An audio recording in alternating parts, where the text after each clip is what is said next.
The rain is welcome, but the deep drought will take a long time to dent. And in a region where water use is often a patchwork of approaches and where billions of gallons of rainwater are routinely dumped into the ocean, how the drought affects your town depends on a great many factors. The question is, did we learn anything from the drought of 2007? News Channel 5's Giovanna Derpick goes in search of those answers. Dan Terracino says he's been able to salvage his beloved plumeria tree and keep his lawn in pretty good shape during this drought.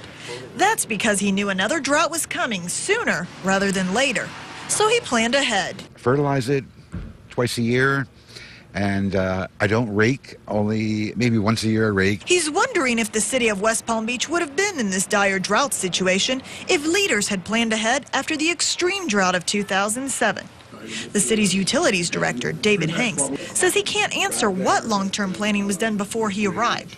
But he says in 2008, the city did consider switching from using surface water to well water, specifically to avoid this predicament again.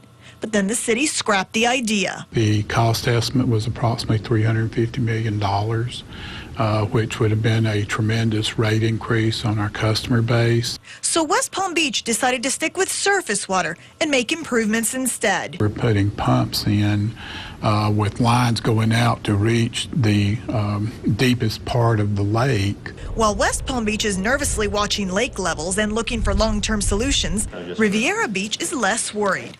Why? Riviera Beach is on a well water system through the South Florida Water Management District. Our water source is from the Biscayne Aquifer, and for the time being, we have plenty of water, at least to make it through this drought. So if Riviera Beach relies on the South Florida Water Management District, what's the backup for the South Florida Water Management District? Lake Okeechobee is technically the backup to the Biscayne Aquifer. It recharges the Biscayne Aquifer.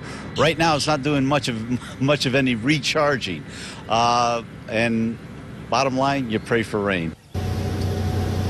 And speaking of Lake Okeechobee, the South Florida Water Management District just came out with updated lake totals. Now, it turns out that Lake Okeechobee is now measuring at about 9.5 feet above sea level. To put that into perspective for you, it usually measures at about 13 feet above sea level around this time of year. We're looking at a deficit of about 3.5 feet above sea level. Of course, I'm told that that's not a record, but it's certainly not good either. That's the very latest from suburban West Palm Beach. Giovanna Derpick, WPTV News Channel 5.